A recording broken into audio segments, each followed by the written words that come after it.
Good morning and welcome to Training Partnerships for ICAPS IETs, part of the Transitions Academy webinar series. We're glad you're with us here today. There's a little bit of housekeeping to take care of before we start. First of all, should you have any audio or video connection issues, try exiting and come in again. If you want to call in on your telephone, that information is there on your screen. Also, this presentation will be recorded and available along with the PowerPoint slides and the handouts from some of your presenters. So let's go ahead and get started. I'm going to share with you, we have three fantastic presenters today. We have Paula M. Barry from the Office of Employment and Training, Illinois Department of Commerce and Economic Opportunity. We have Angela Lopez, the Senior Director from the National ABLE Network, and Laura Williams, the Dean of Adult Education and Literacy at Danville Area Community College. So we're going to start with Paula from DCEO. So let me give Paula the screen and let her get started. Hello, good morning. I'm hoping you all can see my PowerPoint called Illinois Eligible Training Provider, ETPL.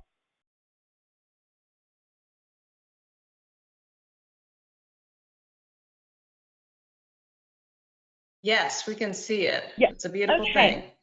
Well, good morning. So I will be brief because what I want to let you all know today is the process for becoming or getting on our Illinois Eligible Training Provider list. And what this is a list of entities that have programs that have been certified by our local workforce innovation boards and are found determined that basically, WIOA funding can be spent on your program, but it's statutory. Department of Labor requires us to vet and certify these programs on a regular basis. So this first screen, you'll want to keep in mind this guidance.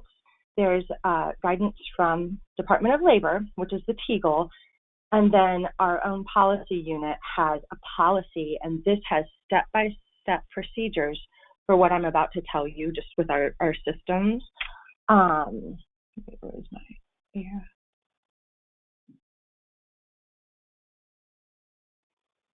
So this is the link to the website, and this is public facing. You don't need a password to get here. If you know that your entity, your organization, has never submitted anything to any LWIA and you need to get your entity entered into the system, you would go to this home page. And Mike Baker said that you guys usually do have, your entities are usually in our system, in Illinois Workforce Development System. So you can verify that. And he said that staff would probably know because I'm not sure what, you probably might be at all different statuses and brand new to this process of getting your program certified. So once you verify that, you'll know. They might say, yes, we have an account. Our organization is in that system. So you'll just skip this step. But if you know you do not, your organization is not already registered, you will just hit new providers on this screen. It's very simple. Once you go to that link, this is what you'll see. So you'll see new providers. And there you enter the zip code where your program's being offered. And I just said if it's going to be at multiple locations, you just enter the zip code of your main location or headquarters and click find. Once you hit find, this is basically the last step. You'll be provided with the contact person at that local area who you'll see their phone number, email, and that will be your contact for starting this process. On the same screen, I didn't want so many slides, where it says Training Provider Application. I'll show you next. When you click that, that's not going to be fillable for you if your entity is not in the system, but what it will show you is all of the contact and entity information you're going to need to provide this person. This is in Springfield. This is Michelle Griebler. And then what you can also do is print all of the data elements that you're going to need to provide once you go on to the next step to get your program certified. So then I just reiterate once you've verified that you need to set yourself up as an entity, you contact that person and provide them all of this information, which is on the next slide. Okay, this screenshot does not look great on here because it isn't fillable, like I said. So this is your entity information, your location information, and your contacts. That's all you're going to send that person from the previous slide. You can email it to them. If you have any questions, they have a number. A lot of times that person is there just dealing with getting provider entities set up in the system and then helping them figure out some of the information, or just answer technical assistance for anyone wanting to complete this process. What I want to point out when you view that first application is that there's different steps. So first, if you know that your organization is not in IWDS, you need to have the LWIA validate you just as a provider status. And these are the first two initial criteria that you have to meet. But if one of these at least isn't a yes, you will immediately not be allowed to be registered in the system in IWDS, just to point that out. And it's much clearer when you get in the system. These screens look, you can read them much easier. Okay, and just to give you an idea, this is training program basic information. So even if you're not a provider and you're going to send the area contact your information and they'll enter you in the system, if you want to look through the 16 elements to start getting that ready, this is what you would click on when it said application on the previous screenshots I showed you, that you can print out and just kind of review and go over. Some of you would probably know this right off the top of your head. Some of the questions you might have to look into. There's a box for your program description. And not to get ahead of myself, but with those 16 elements from the application, once you're registered as a provider, and then you'll be given an ID, I'll explain that in a second, you will go in, enter all of those training program elements and information. Once an area approves that, their board says, yes, we want this program in our area. We want to be able to send customers through this program.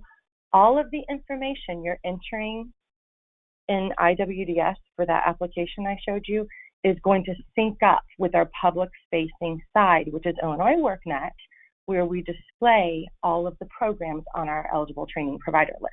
And this is just a heads up to think about everything you're recording on those screens is going to be what you're sharing with the public who's looking for a program. Because there are some text fields where you can word it differently. So I just wanted to point that out, as well as the text fields when you're entering this information. There's logic in the system that looks at some of your words when people are searching for a program, like keywords. So the previous screens were for providers out there, your entities who need to start from scratch, go to the LWIA, have them put your entity in the system, and then they'll provide you with a user ID that you can go back in, and actually there's fillable screens where you will fill out those 16 data elements about your specific training program. This is just showing what, once you do that, once you're at that status, you will click Submit Training Program. It's just that simple. There are many required fields, and when you're filling out that application for your program, not the provider stage, for the program itself, you will be reminded many times if you have skipped something or need something more, or if one of your selections doesn't match the question. Depending on your answers, the logic gives more information. So, just pointing out that once the way you know, like, oh, I submitted it, but it doesn't give you a big message saying your program has been submitted to LWIA 20, what you will see, so you know that you've successfully sent it on, is the status of that program will switch to pending initial. All that means is that it's submitted, And now your program is pending initial certification of the area.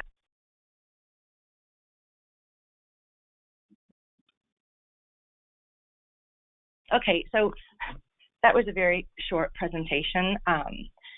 So I would like if anyone just has any questions to ask now. Since I do have a screen share, I have a few minutes left.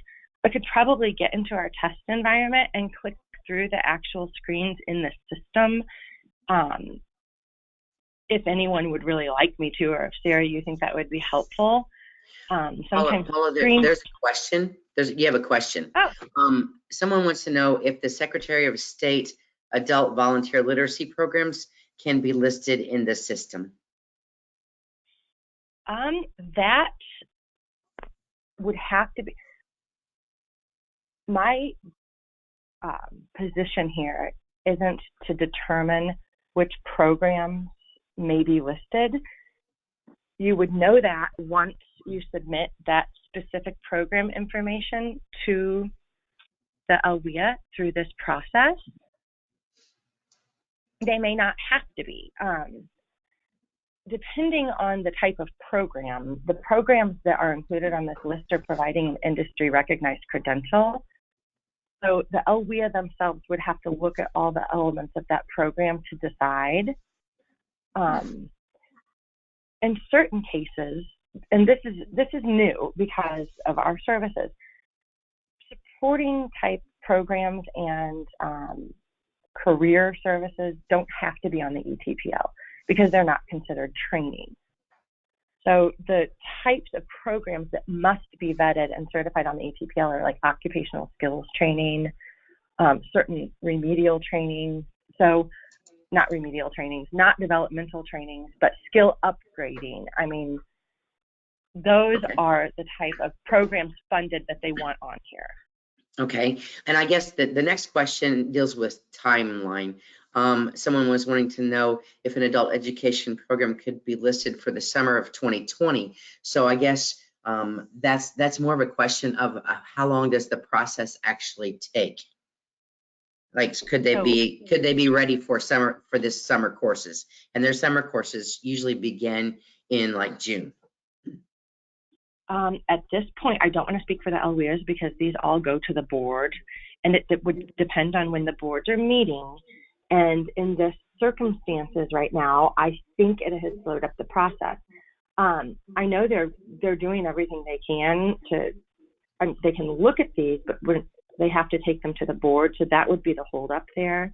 So I don't want to say, and it could be totally dependent on the area to which you're applying. Where your program will be based. Okay. That's all the questions that I see right now. Okay.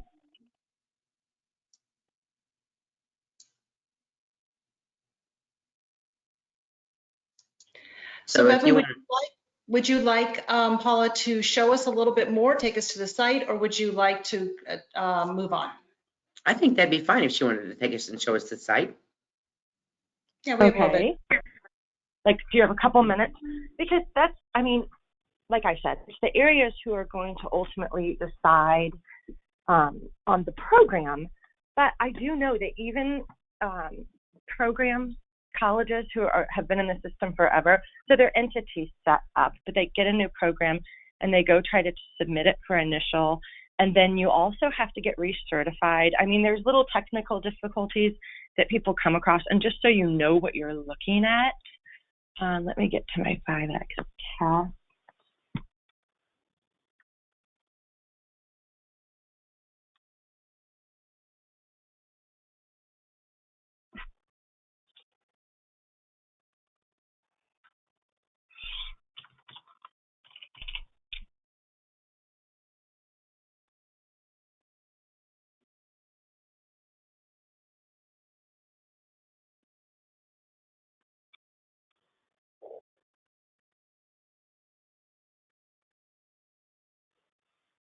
Okay, so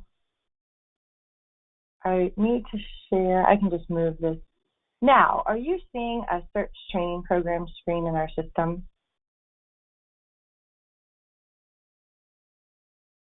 Say Yes. what? Are Okay. you still seeing the same screen, or am I sharing something differently? Now We're seeing, we go ahead. we're seeing your provider management search training program screen. Okay, so I just want to show you.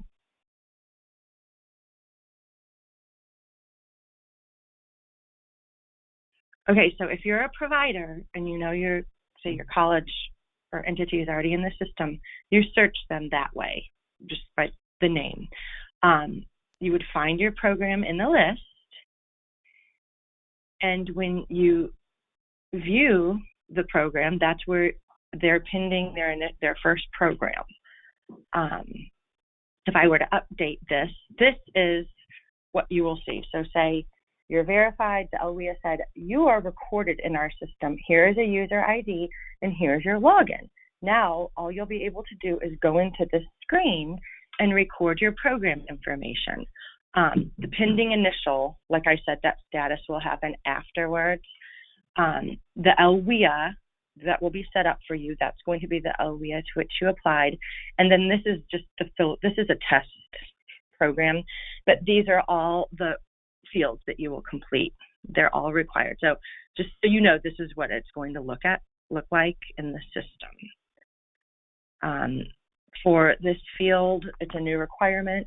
You must pick whether it's either online learning or in classroom. It has to be one or the other. You'll get a message. Then the questions down below, this is going to make these are new, and this is an older test program. And then you would just save and return.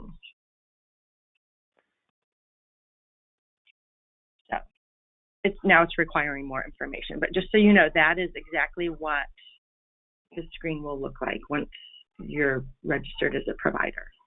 So the process, about how long does that take, Paula, to actually complete all this? Well, you could probably complete it very quick. If you contact the LWIA and say, we would like to become a provider, and that's only if your organization is not already in the system. Many of you probably already are. There's a lot of entities, thousands of them, that are in our system without a single training program attached yet, because they're in there for different reasons, just businesses. But anyway, they would probably assign a user ID very quickly. It's up to you when you want to go in and update and submit all of your program information and submit it. Then once it's submitted, that person will run a report and see, oh, these are pending, these training programs are out there that I need to review and take to the board. So that's, like I said earlier, it's all on a case-by-case situation with what LWIAs are doing right now with their boards meeting. So like the community college could be on the provider training list, but maybe not the ICAPS program. Is that what you're saying? And then they could go on and update it with that? Exactly. Okay. So yeah, it would behoove the ICAPS program manager then to go in, administrator to go into this system and check to see if their community college is on there, and then to look and see if the program is listed as their ICAPS program is listed. And if not, then they could check with the LWIA that it try to get it on there. Is that what, that's the process, right? Exactly. And that is what I was trying to get across in these slides, but the slides don't really say, hey, check first, because then you skip the whole process. You have an ID, you just have to you'd have to find out what your login was, but that wouldn't be a problem. Now, the login, if they don't know, like if someone at the college has actually put the college on the provider list and they don't know what the login is, would they need to go to the community college to find that out, or could they find that out through this system? They would go to the community college to find that out. Someone there should have, but things like that, if you're not using it, you would lose track of it. I understand that. So I would contact the person that you saw on the screen when you enter your zip code. Okay. And that's the LWIA. That's what I mean by the LWIA. Mm-hmm. Right. That's very helpful.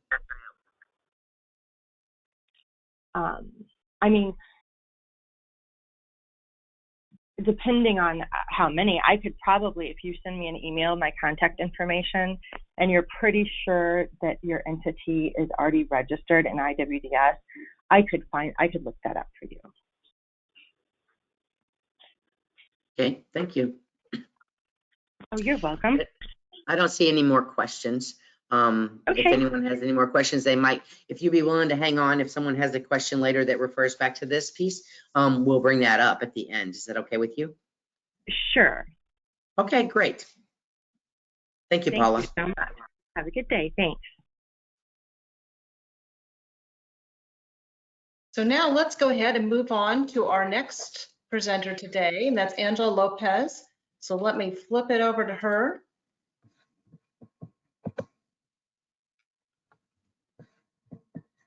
Okay, thank you. Can you hear me and see my screen? Yes, it's all good. So we'll let you tell us about your program and your partnerships. Okay, thank you. So yeah, I'm Angela Lopez with National Able Network. I've been in workforce development for about 14 years. And the last few years, I've done a lot with WIOA partner collaboration. So I will tell you more about us and how working with partners, we are better together. You can click that to be full screen. You can click that to be full screen, Angela, if you'd like. On my end, it is full. Let's see, hold on. Let me, you know what? Let me exit out of the presentation and I think you are full screen, Angela. You're fine. okay. I was seeing it as full screen. Does it look like it is now? It's fine. Okay. So just a little about us. National Able Network has been assisting job seekers since 1977. Annually, we assist about 76,000 job seekers out of 5 states. The Near-West American Jobs Center that I'll be talking specifically about today is located in Chicago, Illinois. It's a large comprehensive center. We have 2 floors, 4 large conference rooms, 2 computer labs, a large resource center. Out of the center, National Able operates WIOA programs, veteran programming, senior programming, and the Trade Adjustment Act.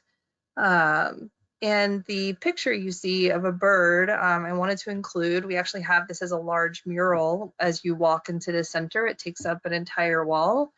And the partners voted on which murals. So it's definitely a representation of us as a partnership.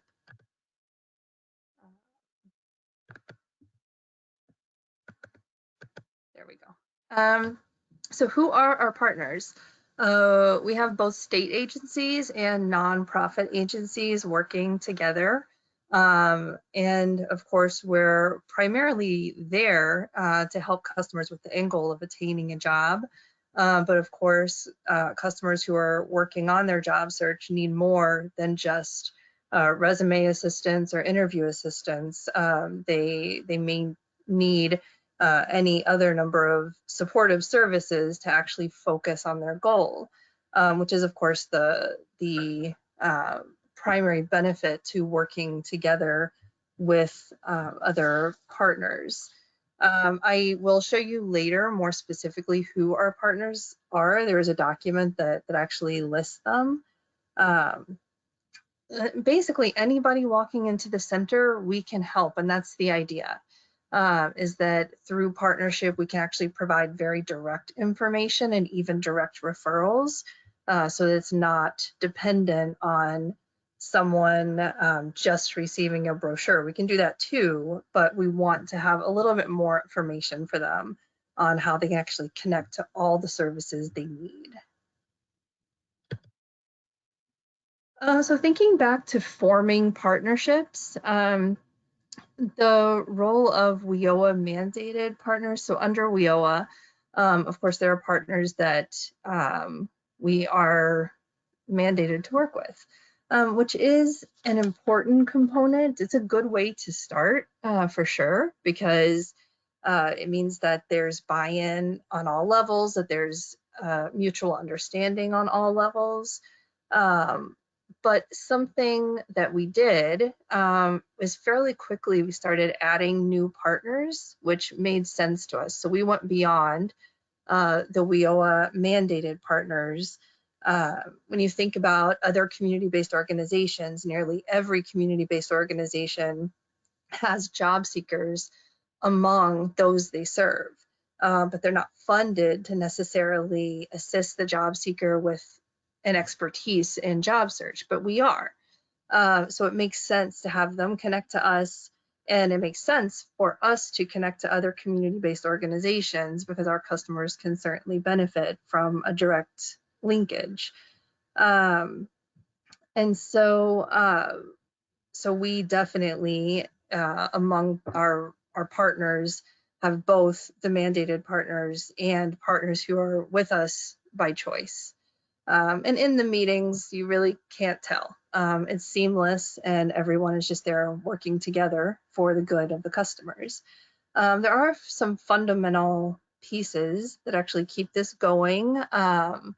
You know, we do both one-on-one meetings and monthly meetings. The one-on-one meetings are really important as you're bringing new people into the partnership, because you need to have a moment at which you're explaining the nature of the monthly meetings and the referral process, for example, and other tools that are available to them.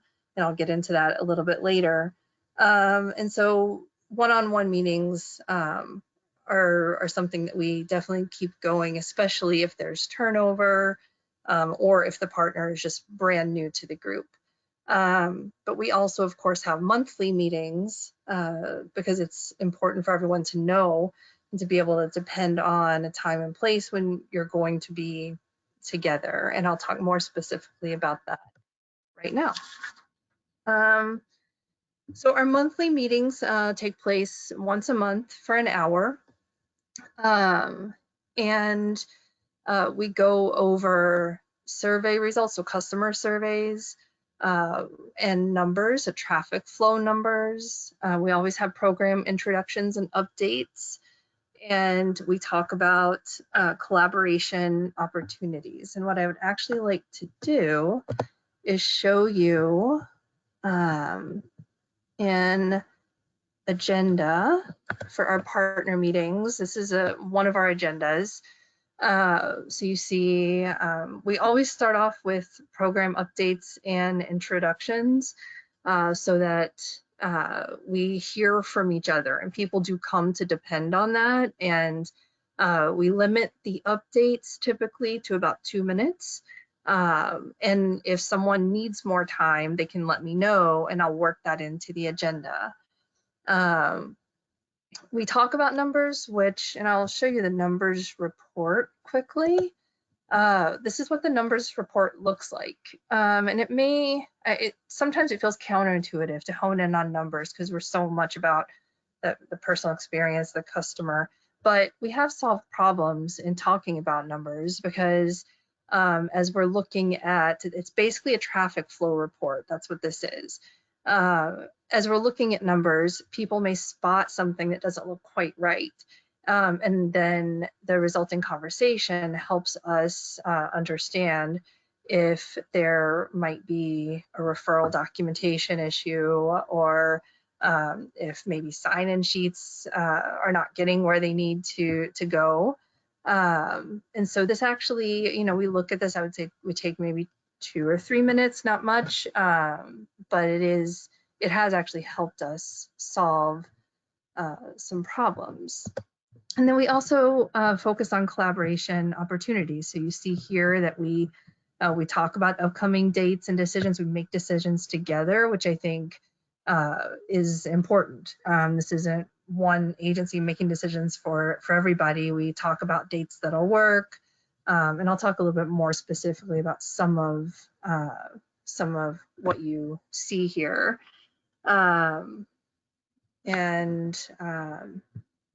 So that's basically how our partner meetings go. We also let's see, let me get back here. You know, leading up to the meeting, we're always making sure that what was promised before has been done. After the meeting, notes are always sent. Everyone can't make it to the meeting, but it's important to keep everyone in the loop. And so we're diligent about that. I did mention our referrals. We do have a referral process, and there are some outwardly facing components that make it work, and there's some behind the scenes items that I will show you. This is, I think, for the customer, this is where it matters most. It's a key outcome of the partnership. In the end, you know, it's about can the customers who are walking into the AJC get the services they need, and how can we best help them to do that? And I think referrals is definitely an area in which we actually help the customer attain their final goal the quickest, where they're not bouncing around. We're able to actually get them where they need to go.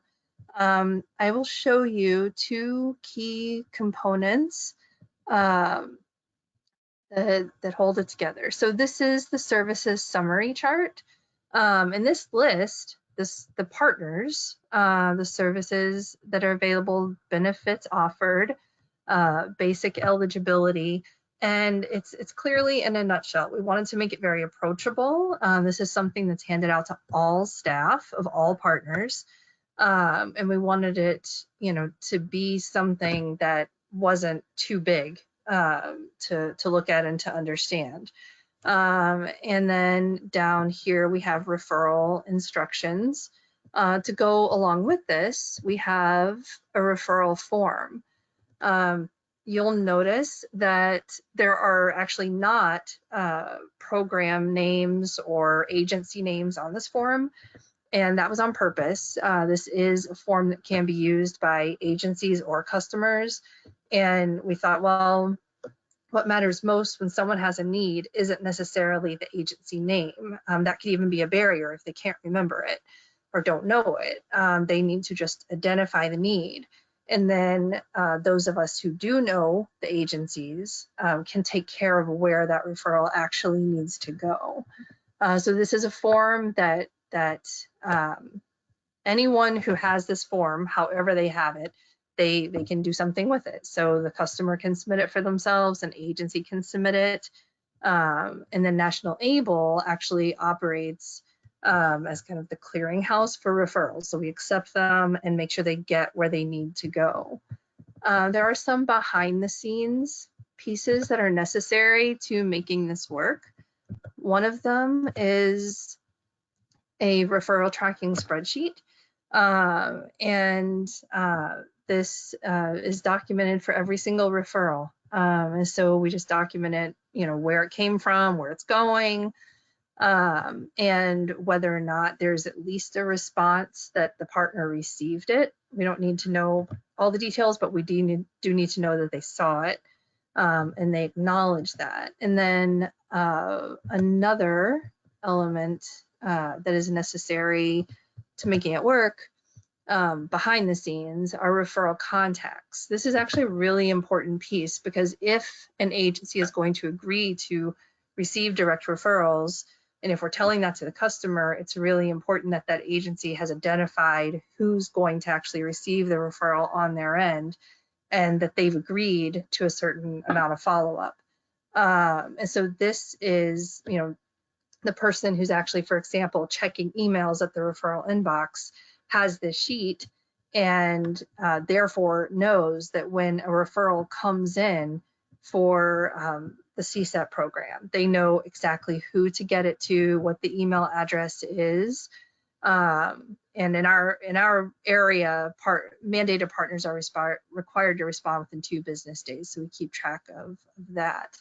And so that's an important piece to make the referral system actually work. And it has it's worked well. So far, we're over 2,000 internal referrals. You know, I think looking ahead, I think that an electronic system can be better than that, but that's what we have right now, and it is working for us.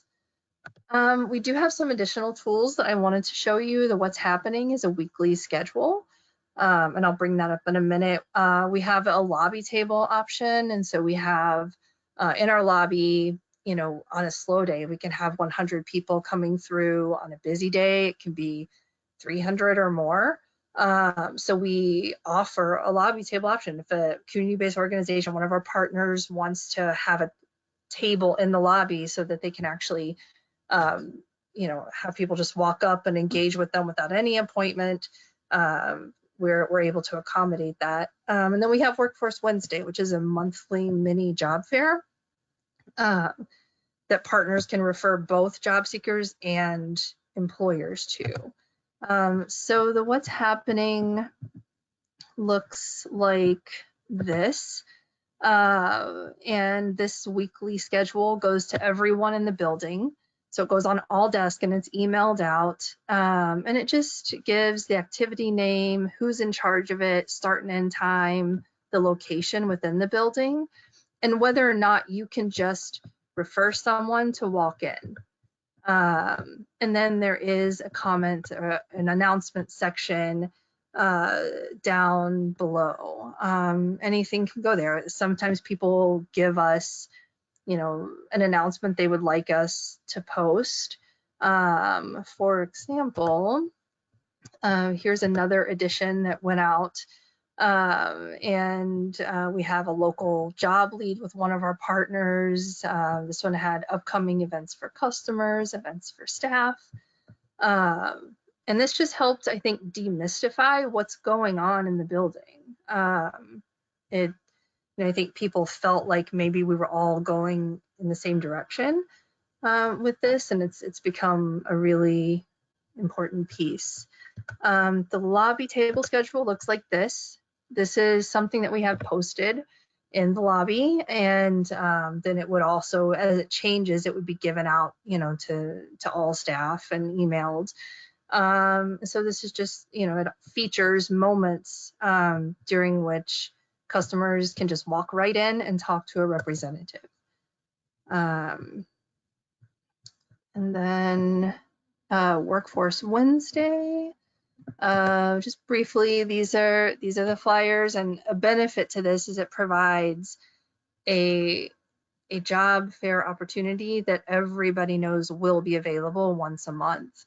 And then, you know, we send these flyers out. Partners are able to provide them to their customers, and you don't always have somewhere you can readily refer employers, but with Workforce Wednesday, partners actually do. If an employer engages with them, says, hey, I need a way to search for candidates, they can refer the employer right to Workforce Wednesday. Let me get back to my presentation. So we do a few really fun things together that I definitely wanted to tell you about. One is our cross training, and that is done every November. We've done it for 3 years so far. We have cross training available, smaller cross training throughout the year, but this is our big comprehensive cross training. And the best way to tell you about it is actually to show you the agenda for presenters. Here we go.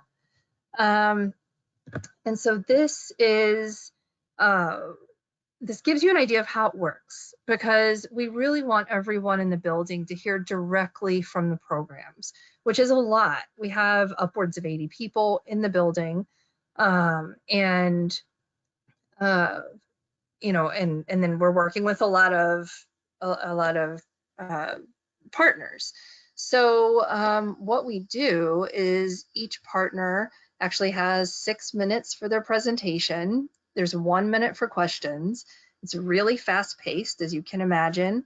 We have a speed, getting to know you activity in the middle where everyone's on their feet, and you know, talking to colleagues they don't always get a chance to see. And it works. It's about 2.5 hours of material.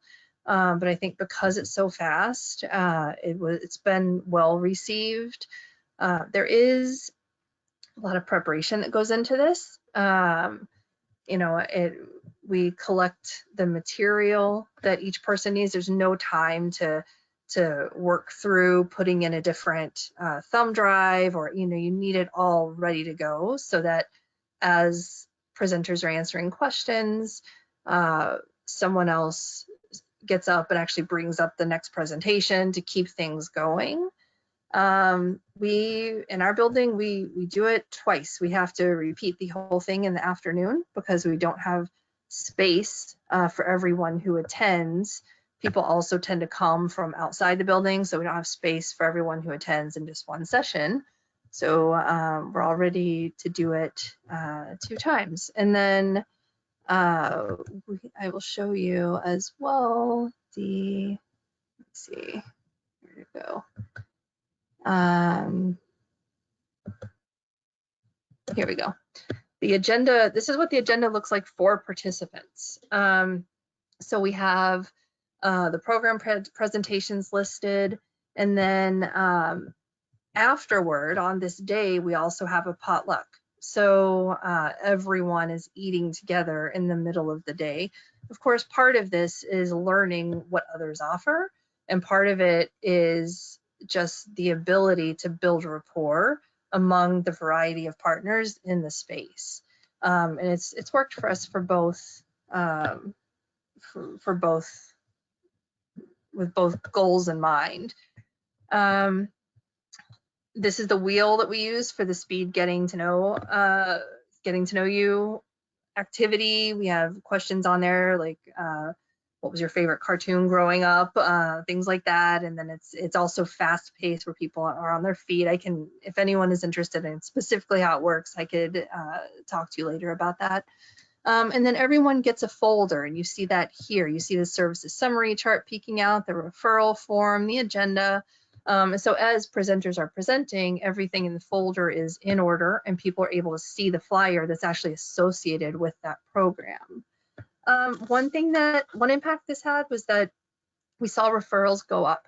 Every time we've done this, we've seen a boost in referrals because people are able to hear directly from the programs. I also want to tell you about Careers de Mayo, which is a large resource and job fair that we have worked on. We've done 2. We would have been doing a 3rd next week, but clearly we weren't able to. This is something that started as, you know, the idea that we wanted to have an open house. We wanted to bring people into the space, make sure the community knows we're there, and it grew. So each year we've had about 25 employers, 25 community-based organizations, breakout sessions, food, we have raffles. We start working on it in January, and just, you know, work on the various behind the scenes components that have to be in place. This is the flyer, and you can see the collaborating organizations down there at the bottom. The day of, the partners are behind the scenes. We're either serving food or helping people navigate, handing out materials. There's a lot of planning that goes into this, and I really would say that that's part of the benefit. You know, part of it is bringing people into your space so that they know what's going on, and hopefully they have a great experience and they want to come back. But another impact of this is that it has an impact on the planning, on planning overall, and the ability of the partnership to plan things. It has an impact on the nature of the partnership itself, and that's really valuable. you can actually see, let's see, I wanted to show you the invitation. This is the invitation that will go out to invite employers and community-based organizations to have a table. And each partner would be using this invitation. It has all the organizations at the bottom, and it was made for everyone to just easily be able to insert information. So it's something we work on together and really enjoy. And then troubleshooting, everything is not always smooth sailing, of course. You know, sometimes there is sporadic partner participation. And what I have done, what I would say is a good way to address that is to be willing to have those one-on-one meetings, just to kind of understand where each partner is. I also, you know,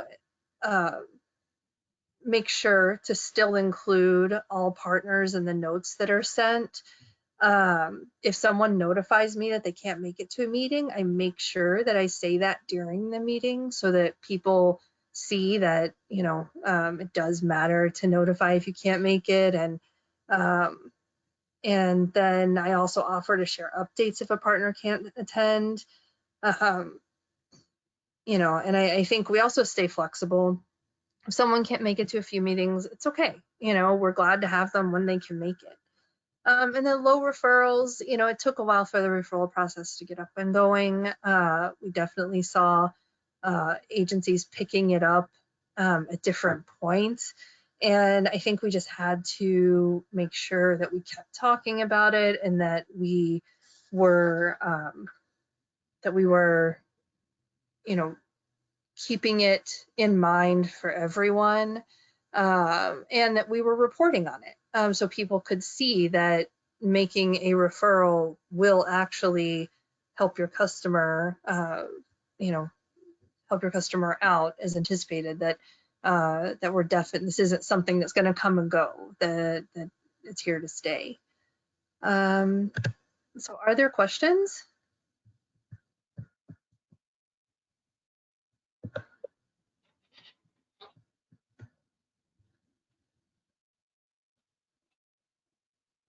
I don't see any questions, but thank you very much, Angela, for sharing all of that information. If you do think of any questions, Angela is going to be around for a little bit longer, but we will move along to our third presenter, Laura Williams.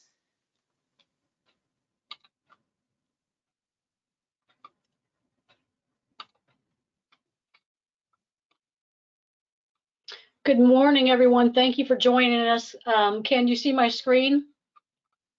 Yes, we can. Very good. So I'm going to talk about our partnership with Vermillion County Works and the American Jobs Center, which is our WIOA provider. And again, my name is Laura Williams, and I am the Dean of Adult Education at Danville Area Community College. So I'll just briefly tell you what are some examples of our ICAPS programs. And I know this isn't an ICAPS presentation necessarily, but I'm going to give you a brief and then show you how this works together. So our first example was in the fall. We ran an ICP manufacturing grant, and this was from this was a grant that Vermillion County Works and our continuing education program at DACC had with DCEO. So some benefits included an 8-week paid internship opportunity, mechanical skills trainings, lots of certifications along with the HSE class at the same time. Our second example is it's currently going on, and we're being very creative with that, but we are currently having a CNA ICAPS program running, which lots of support from our partner agencies, including help with books, uniforms, TB tests, etc. So in order to save a little bit of time, I'm going to go a little bit fast, and Bevan, if I'm going too fast, let me know, but I want to try to get the information in. So I would just like to say, you know, this partners perfectly with what Angela was doing, because I'm coming from Angela's running this program and I'm the partner agency walking into that. So my lesson today is to be kind, because friendship goes a long way. And I have 3 key components that are going to go with that. My very first one is, in order to get fed, you have to be at the table. So if you are a mandated partner, you are required to be a part of the WIOA team. So make the most of it. Be at every meeting you can be at. I like how Angela was saying you don't want to be a sporadic partner. So, this goes right along with that. You don't want to be a sporadic partner. And from the partner's perspective, you don't want to be an unreliable partner. So you need to be at the meetings. You need to make sure that your voice is being heard. If you can't be at the meeting, send a junior representative so they can learn. I think that we're always looking at succession planning and making sure our organization is as strong as it can be. And so you do that by, sending that junior partner or taking them with you in some instances if you are going to be able to attend. So, you just never know when an opportunity is going to present itself or what your presence means to others in the room. So in order to get fed, you have to be at the table. So you have to be that ear that's listening. You have to hear what other people's needs are. You have to hear what grant opportunities have maybe came up that you could insert your program into. And they have to know that they can rely on you. Again, Angela made it a perfect example. You don't want to be that sporadic partner. If they're having an event and you said that you're going to be there, they need to trust that you're going to be there. You need to be good for your word. So, being at those meetings, it hones your listening skills. You're listening, you're seeing what opportunities may be available. You're building loyalty with each other because you're learning to trust each other and they know they can depend on you. And so if an event's going to come up where they have limited seating or limited presenter opportunities, they're going to pick the partner that's been reliable, that they know they can count on. They're not going to pick the partner that shows up maybe sometimes once every 4 months. So you have to be at the table if you're going to be fed. And this also earns respect for you, earns respect for your organization. Point number 2 is to go out for frequent walks. So, you continue to go to those meetings and events. So I can't tell you how many times I've heard the same presentation from Community Action or the same presentation from National Able, or they've heard the same presentation from me over and over again. But you know what? We're all listening, we're hearing, even if we're seeing that same thing over and over and you haven't seen any fruit from it, one day you will. Because all this time you're building your cache of insider information. And one of these days it's going to become relevant, because something that happened at a partner agency 4 months ago, when this grant opportunity comes along, and so for an example, when the Vermillion County Works DCEO grant came along and they knew that they needed to have some quick manufacturing partners, we were a perfect person to fill that gap. Plus, all grants have to have outcomes. So I'll touch on that in a minute. But, make sure you're there. Make sure you're present. Make sure you're volunteering. I didn't say at the beginning of this, but of course, I'm on the WIB board. I'm also on different subcommittees. I'm at the AJC Partner Roundtable meetings. So, these meetings are happening every month. And again, sometimes they are so repetitive. But what they ask, every meeting they say, does anybody want to speak? Does anybody have anything that they would like to put on the agenda?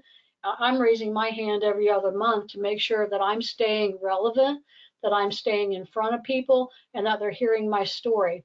I try not to be too repetitive, so I try not to present the same, these are going to be our HSE GED classes. So then maybe the next month I'll talk about our literacy. So I try to shift it up on my end so I don't become not only, I don't want to become that boring partner or somebody that they start tuning out.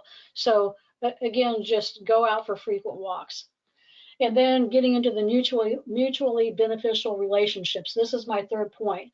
So a big part of my career at the college was as a director of grants and planning. And then I also came from 2 nonprofit organizations, which I obviously wrote the grants for because I was the director. So I know a lot about grants. And the main thing I know about grants is The funder, they want results. They want to see they're getting something for their money. So guess what? When you are a mutually beneficial partner, you all get to count the numbers. So for example, with my CNA program that's running right now, our youth grant, which is a Vermillion County Works WIOA funded program, they need to have numbers. So they have several people in our CNA program. Vermillion County Works, of course, wants their numbers because for the WIOA funding, they have to show results. The Community Action Agency, they have funding. They need to show something for theirs. And then, of course, adult education, my grant, I need to show people. So we all get to count those numbers. So we're running the one program, but we're all pitching in. So the youth grants providing tutoring to their participants. They're providing the cost of the books. The Vermillion County Works grant, they're paying for the tuition. Community Action's paying for testing. So everybody pays a piece of that, but we all get to work together, and it's beneficial for all of us. That helps us to not only be smarter with what we're doing, but it also helps us to better serve our clients. You know, we simply can't pay for, if it was just me running a CNA ICAPS program, I can't pay for everything. I can't, my grant's not big enough, but I can get Vermillion County Works to pay tuition for $3, and I can get Community Action to buy books for $4. So we all partner together like that, and it better serves our clients and meets their needs. They can also pay for things like babysitting and bus passes and things that I can't. So again, those partnerships come together. And you can't just be in it for what's for you. You have to have a shared, if they win, we all win. You know, sometimes I go for 6 months and I'm not getting that initial fruit, that right then being fed, but I'm getting that they're winning, and one of these days I'll be winning, because the more, the better they look, the better they up their potential to receive grants, the better it is for all of us. And you know what? They may need you today, but you're going to need them tomorrow. And again, you don't want to be, as Angela was saying, you don't want to be that sporadic partner that they're like, yeah, no, we're not going to call them. So my last thing is accountability. And this kind of goes along with what Angela was saying from the user end. So with the American Jobs Center, Vermillion County Works, all of the partner agencies have this online partner referral form that's housed on the DACC website. So we fill that out, and then there's an immediate form that goes to that person. So if I'm referring something, if I have a student in front of me and I know they want to be in the ICAPS program and I know they're going to need help paying for tuition, I'm making that referral right then to Vermillion County Works to help pay for tuition, and to Community Action. And so that referral immediately goes into that partner agency's inbox. And then, as Angela was saying, there's one contact person for every organization that's accountable for answering that person. And at our monthly partner meetings, every month we go through those forms and who's responded and who's not responded. And if you've not responded and I've made 15 referrals, you can bet that's going to be addressed at the partner meeting by the American Jobs Center person. So again, that reliability with each other. And then finally, I'm just going to end it with, you know, looking at this picture. I hope you can see it. It's a little blurred, but, you know, who do you think is getting the most out of this moment? You have the dog who's sitting there. He's ready for that companionship. Maybe he's ready to jump up and chase a goose. I'm not sure if German Shepherds chase geese, but I'm just going to throw that out there. And look how he's looking at his probably owner. And the owner has that reliability that his partner's with him. If anything comes up on him, he's going to be there to protect him. And so, you know, you don't know who's getting the most out of that moment, but you are there for each other. So that ends my piece of the presentation. And again, just to remind you of those 3 takeaway points. In order to get fed, you have to be at the table. Go out for frequent walks, and then realize that it's a mutually beneficial partnership for everybody. And I will take questions if there are questions, or I'll just hang on the line. Well, those 3 points that you just made seem to be that we could transfer that into this moment in time about taking frequent walks and getting at the table and counting on the partners that you have. So I think that's a very valid point during this time, Laura. Thank you. I'm looking for, see if we have any questions. And I have not seen any. Sarah, do you see any? Yes, so I think these are actually Angela questions. So do you have any specific place in mind that serves Eastern Europeans in Chicago?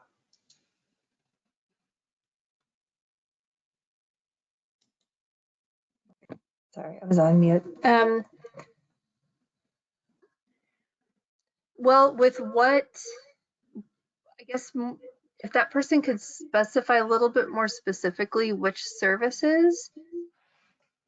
Okay. I feel like I need a little bit, something a little bit more specific. Okay, we'll see if she can do that, because there's another question, and maybe she can give a little more clarification. So Robert wants to know, are there any operational changes National Able is implementing or considering prior to opening the near West American Jobs Center once the governor's order is lifted? We're considering a lot of changes. There's a lot of planning going on right now to just try and figure out what we're going to do, because we know it won't be business as normal for probably quite a while. So we're considering, well, to begin with, we're in communication with the Chicago Cook Workforce Partnership, which is the WIOA funder, and also IDES, because we need to act in conjunction with them, especially with IDES, given that we're housed with an unemployment office, and they typically see a lot of people. So we haven't made solid decisions, but we're thinking about, for example, how to make sure social distancing takes place inside. Do we need to limit capacity somehow in our conference rooms or in the center as a whole? I hesitate to say anything solid because we really are planning. And we know that there will be a lot to take into consideration. I do think, I was just going to add, I think with respect to, for example, our monthly partner meetings, I think that those will very likely take place over the phone or Zoom for months to come. I can't imagine having 20 to 30 people in one room for quite a while. All right, thank you very much. I will just add on to that, if I could mention that your programs that are bringing you the Transitions Academy webinar series and the Transitions Academy, and that is the Southern Illinois Professional Development Center, part of your ICCB funded Adult Education Professional Development Network, and then also ICSPS, the Illinois Center for Specialized Professional Support. They're bringing you this webinar today, and they're also making plans throughout the summer and into the fall, and then who knows from there, to try to gather what different programs are doing to address what the world we live in right now, and how we can move ICAPS IETs forward. So look for more of that to come. And then also, if you have you're in a program that's doing something innovative, we would love to hear that, which I will mention that all of the handouts that Angela showed are going to become part of the resources on the ICAPS website, as well as all the PowerPoints today from your three fabulous presenters. And we would like to also share anything else that you have that's also. So I will say we have a little more, the clarification, Angela, on I would like to know if there are agencies serving Eastern European languages. Do you happen to know that information or no? There are. I would like maybe a chance to follow up on that later, just because I guess one piece I think I need is what services are being sought. Yeah. Hey, how about this? Why don't I link you up with the questioner, and I can do that. Absolutely. Following this, and then the two of you can continue that conversation, because one of the things that we love is programs being able to help other programs, and nobody should start with a blank slate. Everybody should have a leg up because of all of these presentations and all of the sharing of resources. That sounds good to me. Okay, let's see if there's any other questions. Looks like it just, okay. Yeah, I'm going to link you two up because she's giving some more information, but it's very specific. So I'm going to link the two of you together. And if you do have a last minute question, put it in the question box. In the meantime, I want to thank Paula Barry, Angela Lopez, and Laura Williams. They all gave you a tremendous amount of information to start thinking about how can you expand your training partnerships for ICAPS IETs. So let's see if we got, all right. Well, thank you all for joining us today. Bevan, do you have any final comments, or are we? No, I'm with you. I'd like to thank the presenters for today when sharing all that knowledge. So we appreciate that. And we hope everyone, and moving forward with your ICAPS programs, that you start looking into these training partnerships and how it might be feasible within your areas, as well as particularly with that training provider list, to actually see about getting your ICAPS programs listed on there so that people could access those, that the one-stops could use those as training provider referrals. So anyway, that's all I have to say, Sarah. Then thank you all for joining us, and have a wonderful afternoon. Thank you. You too. Bye-bye. Bye.